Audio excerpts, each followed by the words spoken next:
Bonjour à toutes et à tous, je suis Damien Granier, je suis chargé de mission à l'ARACT Auvergne-Rhône-Alpes. L'ARACT Auvergne-Rhône-Alpes est l'agence régionale pour l'amélioration des conditions de travail et nous sommes partenaires du congrès de télétravail. Deux mots sur l'ARACT Auvergne-Rhône-Alpes qui est une agence régionale qui fait partie d'un réseau national que l'on appelle le réseau ANACT-ARACT et qui accompagne les entreprises dans l'amélioration dans l'amélioration des conditions de travail et de la qualité de vie au travail, le télétravail faisant partie des nombreux sujets d'actualité que nous accompagnons en entreprise.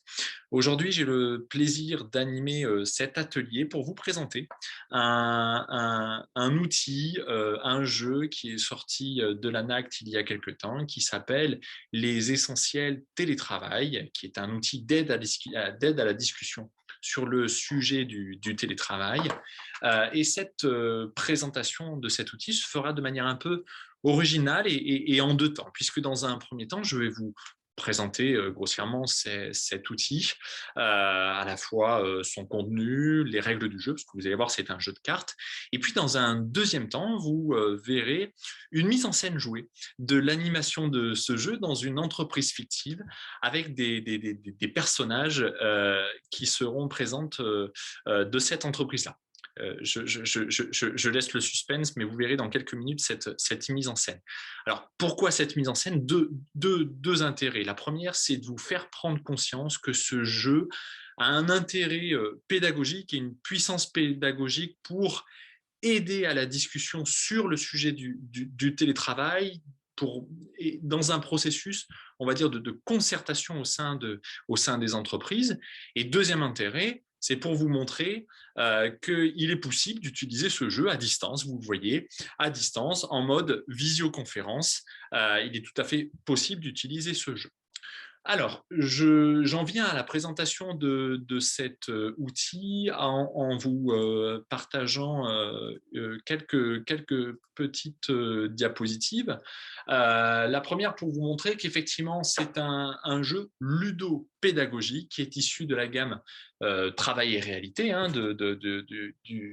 du réseau Anactara, qui était sorti en 2020 par l'ANACT pour aider les entreprises à mettre en discussion le sujet du télétravail et initier collectivement les choses, le sujet du télétravail et vraiment mettre en débat tous les aspects du télétravail. Quelle est la cible de ce jeu de cartes? J'ai envie de dire toute entreprise, et à l'intérieur des entreprises, il peut être utilisé à la fois pour animer des comités de projet paritaires ou des comités de suivi du télétravail ou auprès d'un groupe de managers interservices, par exemple, ou pendant une réunion avec les collaborateurs d'un même service. Dans quel objectif? Deux objectifs bien identifiés. Le premier, c'est que ça va vous permettre de faire un état des lieux et de voir quels sont les points que votre entreprise ou votre service maîtrise déjà sur le sujet du télétravail et quels sont les sujets à travailler. Et deuxième point, d'aller plus loin dans cet état des lieux et d'élaborer une sorte de plan d'action pour déterminer des actions qui sont à mettre en place dans votre projet de télétravail ou des actions qui permettraient d'améliorer vos pratiques existantes. Le contenu du jeu, il est assez simple. Il est constitué à la fois de 41 cartes actions qui sont catégorisées selon trois axes. Le premier axe, c'est l'axe méthodologique, c'est-à-dire pour aider les entreprises à avoir de la méthode pour préparer et mettre en œuvre le télétravail. La deuxième catégorie, c'est celui des cadres et des moyens pour aider les entreprises à formaliser dans les grandes lignes, bien évidemment, un accord de télétravail ou à défaut une charte de télétravail. Et puis la troisième chose, un élément important de cette nouvelle organisation du travail qui se déploie dans les entreprises, c'est la question du management à distance et des pratiques managériales et des modalités de management à distance. Ces cartes actions doivent être placées à l'intérieur de plots. Il y a 4 plots, très exactement, dans ce jeu. Ces plots permettent d'évaluer et d'agir collectivement sur l'ensemble des cartes actions. Alors, vous voyez qu'il y a des plots pour lesquels nous avons des actions soit existantes, soit inexistantes.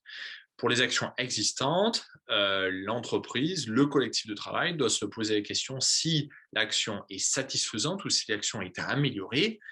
Si l'action est inexistante au sein de l'entreprise, au sein d'un service, le collectif doit se poser la question si elle est souhaitée ou si elle est non souhaitée. Le principe du jeu est simple. Vous allez réunir un groupe de personnes constitué entre 3 et 10 personnes. Alors, comme je vous l'ai dit en introduction, ça peut être un comité de pilotage, un comité de projet paritaire, ça peut être à l'intérieur d'une réunion de service, ça peut être en regroupant les managers, mais l'idée, c'est que vous regroupiez un collectif de travail et que vous preniez une à une chacune des cartes actions du jeu. Il y en a 41. Et donc, lorsque vous passez une carte, vous la lisez au groupe en tant qu'animateur du jeu. Après cette première lecture de la carte, vous posez la question collectivement d'où elle doit se positionner sur un des 4 plots du jeu. À savoir, est-ce que l'action qui a été lue par l'animateur, est-ce qu'elle existe au sein de l'entreprise ou est-ce qu'elle n'existe pas?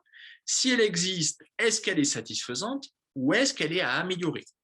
Dans le cas où l'action n'existerait pas, est-ce qu'elle serait souhaitée ou est-ce qu'elle serait non souhaitée? Et vous faites ça avec les 41 cartes actions du jeu.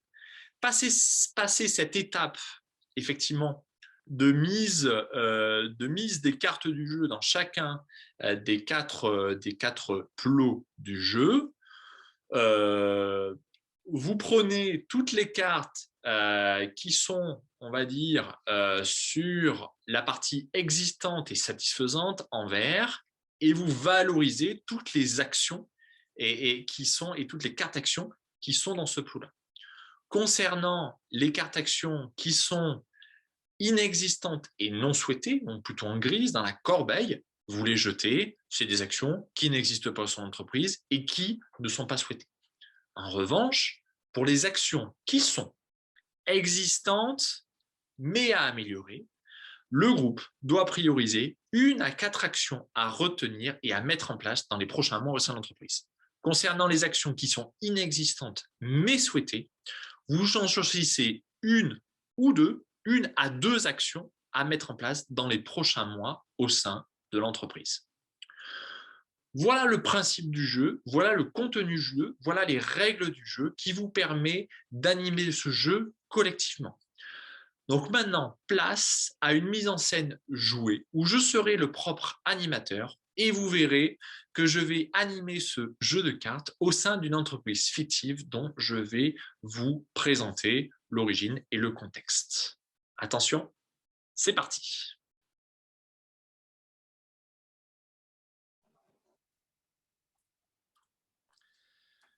Alors, nous voici maintenant dans cette seconde partie avec une configuration un peu particulière, comme vous pouvez le voir pour cette mise en scène, puisque je suis accompagné de 3 acteurs que je remercie par avance pour leur collaboration et pour avoir accepté de jouer cette mise en scène. Alors, petit tour de table. Donc, nous accueillons d'abord Véronique. Bonjour Véronique. Bonjour, je suis donc Véronique et je suis directrice de l'entreprise. Ok, donc tu joueras le rôle de directrice de l'entreprise pour cette mise en scène fictive. Nous accueillons également Eliette. Bonjour Eliette. Bonjour, je suis Eliette et je suis élue au CSE. Bonjour Eliette, merci. Et nous accueillons enfin Nicolas. Bonjour Nicolas. Bonjour, donc Nicolas, manager de l'entreprise.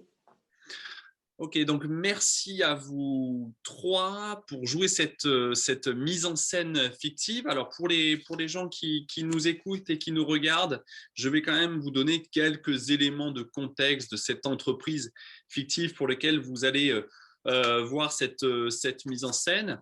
Alors, vous 3, Véronique, Eliette, Nicolas, vous faites partie d'une entreprise du secteur agroalimentaire, puisque vous faites partie d'une PME française qui est spécialisée dans les emballages plastiques, principalement pour l'agroalimentaire.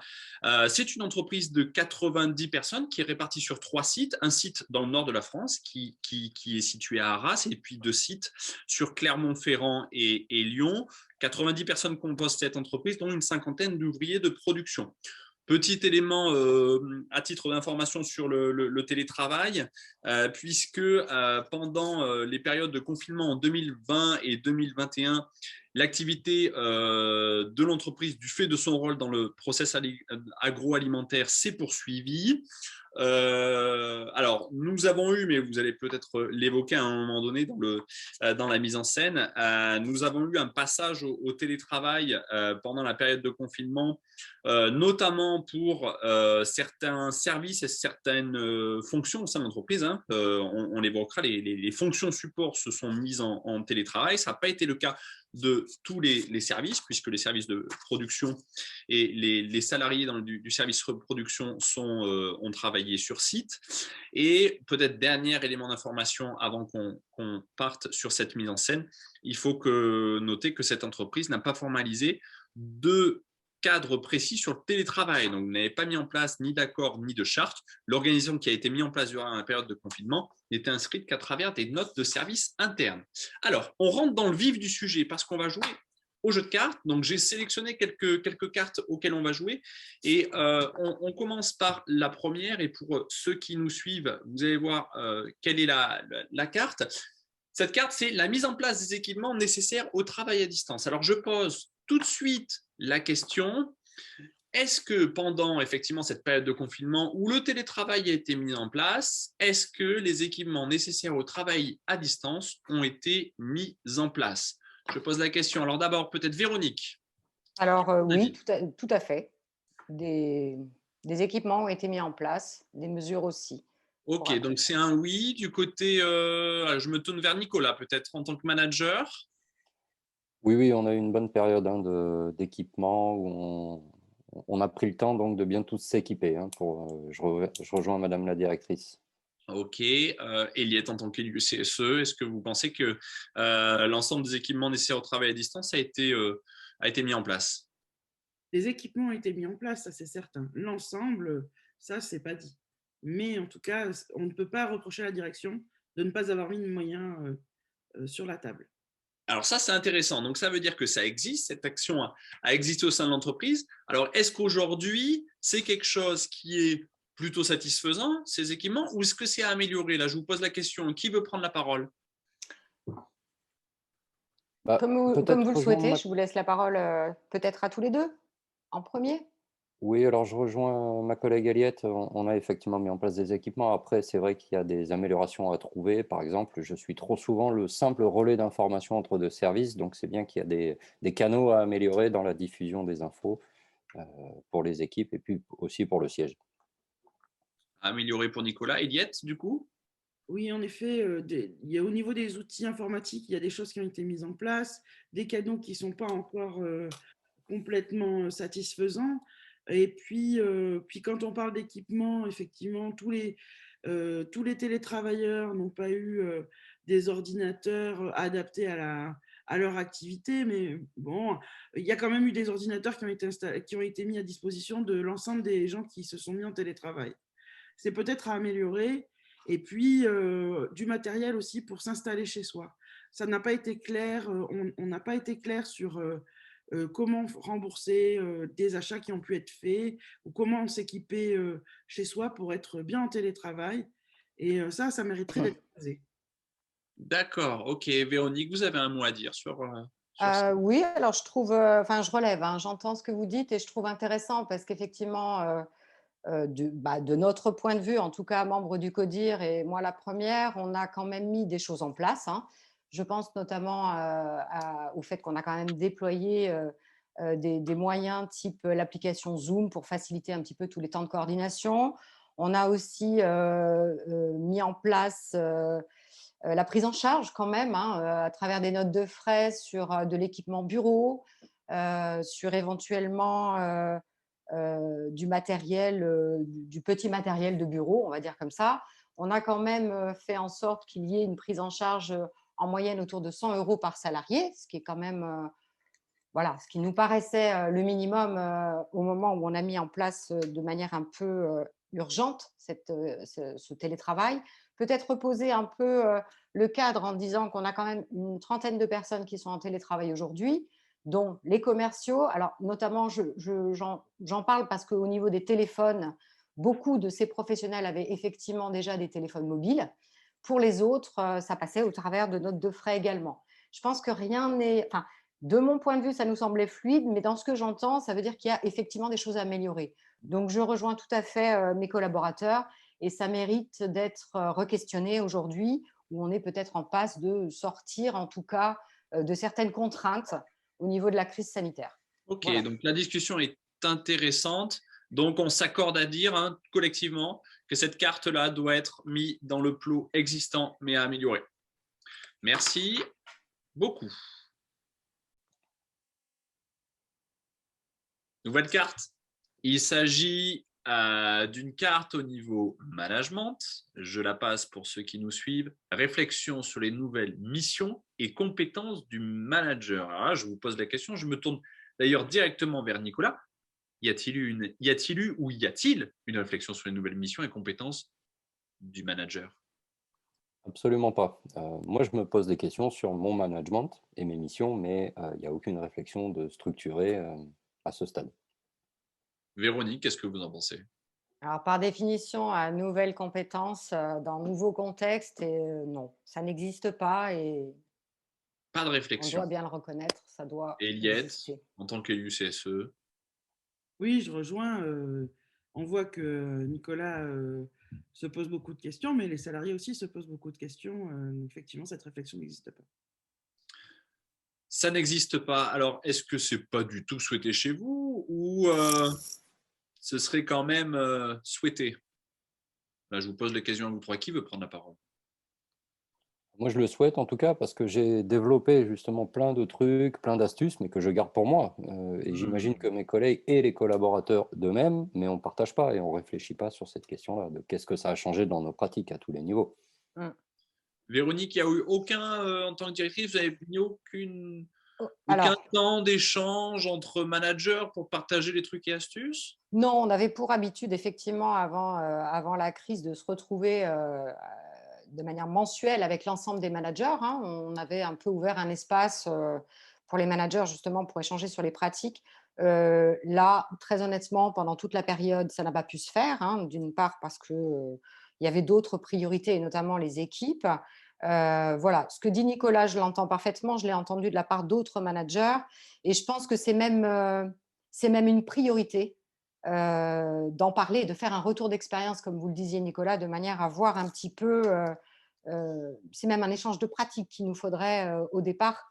Donc, ce serait peut-être de réinstaurer au plus vite, si les contraintes nous le permettent, en tout cas, un temps avec l'ensemble des managers pour pouvoir mettre ça sur la table. Donc, Et, oui, c'est Eliette, inexistant pendant la crise et à vraiment réfléchir pour le management de demain. mais plus que souhaité, est-ce que vous approuvez, Eliette, effectivement, que c'est cette priorité-là? Oui, oui, on voit bien que les habitudes de management ont évolué et on voit bien que certains managers sont perdus, hein. Mmh. Et de la même façon, ça met aussi les équipes en souffrance, il faut quand même se le dire. Il est temps d'engager la réflexion pour le bien-être de tous. Alors, je dirais, au-delà des équipes, Eliette, je pense que les managers aussi ne sont pas toujours en posture facile. Et je pense qu'il y a un vrai besoin aussi vraiment de revisiter un petit peu les pratiques de nos managers pour le bien-être de tous, pour le coup. Merci pour cette discussion. Moi, ce que j'entends en tout cas, c'est qu'aujourd'hui, cette réflexion n'existe pas, mais qu'elle serait fortement souhaitée et même de manière prioritaire. Merci à vous. Allez, carte suivante. Définition des critères d'éligibilité des lieux du télétravail. Donc, je me tourne peut-être vers Nicolas en tant que manager. Est-ce que vous avez défini des critères d'éligibilité des lieux de télétravail? Oui, oui, complètement. Et dès le début, hein, ça a été une des premières questions justement qu'on s'est posées avec les équipes. Véronique, vous approuvez? Tout à fait. Eliette? Oui, oui, ça a été une discussion qui a été très vite faite, notamment en lien avec les questions de sécurité informatique. Euh, pour moi, c'est existant. D'accord. existant satisfaisant de votre point de vue? Moi, j'aurais tendance à dire que oui. Oui, côté direction? Moi, Moi, je dirais qu'on peut revoir les critères, hein, si demain on se tourne vers une situation plus stable, avec moins de contraintes, hein, comme vous le disiez, Véronique. Voilà, pour que ce soit plus pérenne, on peut revoir aussi certains critères peut-être. du côté des D'accord, autorités, il n'y a Eliette. pas de remontée sur ces choses-là. C'est très clair, les endroits où on peut télétravailler, là où on ne peut pas télétravailler, comment on maille ça avec des déplacements professionnels, parce que notamment, ben, il y a l'expérience des commerciaux qui nous permet quand même de travailler là-dessus. Pour moi, ce n'est pas un sujet prioritaire, voire Mm. c'est une question qui a été réglée, liée notamment au passif avec les commerciaux. D'accord. Alors, ce que j'entends, hein, moi, ce que j'entends vraiment, c'est d'une, c'est existant et c'est quand même plutôt satisfaisant. Il y a toujours des choses à améliorer, on le sait très bien, mais là, aujourd'hui, c'est pas prioritaire et c'est satisfaisant. Moi, je vous propose quand même de la mettre dans le plot existant et satisfaisant. Ça vous va, tous les trois? Tout à fait. Très bien. Eh bien, c'est parfait. On va pouvoir. Merci beaucoup pour cette carte. Carte suivante. Il s'agit de la carte, d'une carte méthode très exactement, qui est résolution des problèmes révélés par l'expérimentation. Alors, on sait que dans votre entreprise, l'expérimentation a été un peu finalement imposée par cette crise sanitaire parce que vous avez mis en place le télétravail de manière improvisée. Mais est-ce que vous avez résolu des problèmes qui ont été révélés par cette expérimentation un peu imposée? Je me tourne vers qui veut prendre un Eliette peut-être. Qu'est-ce que vous en pensez? Ben, on n'a pas trop fait de retour d'expérience. Il y a eu, en tout cas, il y a eu des choses qui sont apparues. C'était très tendu, donc du coup, on a résolu les choses, mais de rétex formalisé, ça n'a pas vraiment été fait. D'accord. Nicolas? Je suis entièrement d'accord. Des problèmes, on en a résolu. Après, sûrement pas tous. Et puis surtout, on n'a pas eu cette étape de bilan de quelles sont l'entièreté des problèmes à résoudre. Mm. Oui, bah, si on doit vraiment jouer, pour moi, ça n'existe pas, effectivement, même si, voilà, des problèmes ont été résolus, hein, mais de manière un petit peu au fil de l'eau, de manière isolée. Donc, pour moi, ça n'existe pas et c'est un vrai trou dans la raquette, là, pour le coup. D'accord.